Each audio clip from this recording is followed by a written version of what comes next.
Good day everyone, I am Angela G. Sinike from BSA 1A. So today, I will be answering the questions about the recent lesson, which is all about the self from anthropological and physiological perspective.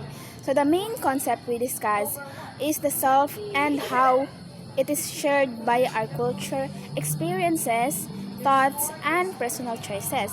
So, from the anthropological perspective, the self is influenced by the culture and society we grew up. Culture teaches us values, traditions, and behaviors. For example, as a Filipino, we are often taught to respect our elders, value our families, help others, and how to be hospitality. So these experiences become part of our identity and influence how we interact with others. So from the psychological perspective, the self refers to how we understand and perceive ourselves. We learn about different theories, the including those theories of William James, Carl Rogers, Winnicott, and Albert Bandura. So, William James explained the self through the me, and I. Me is how we see ourselves as an object, while the I is the part of us that that we think and experiences.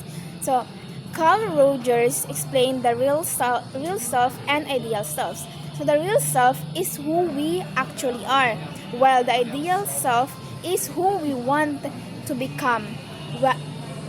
And when these two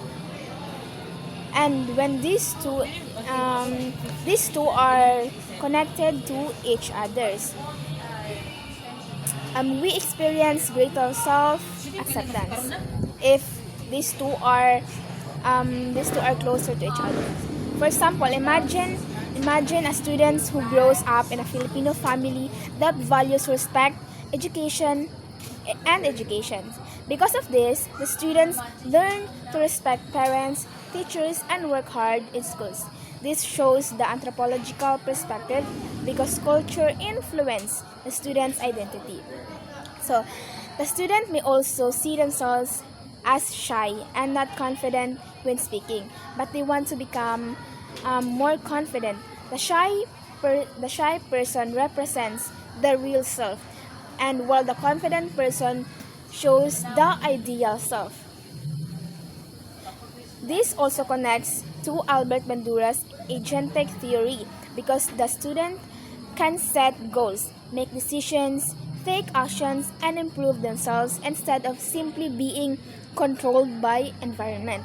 The main challenge in this topic for me is understanding the difference between theories and their concept. And I overcome this by reviewing the lessons carefully and connecting the concept to real life examples. Overall, I learned that the self is not simply who we really are physically.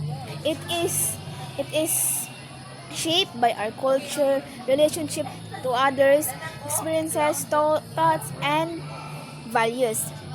Understanding ourselves better because understanding ourselves better because because it is a part where we accept ourselves while working toward the person we want to become. And that's all for my presentation. Thank you and good day.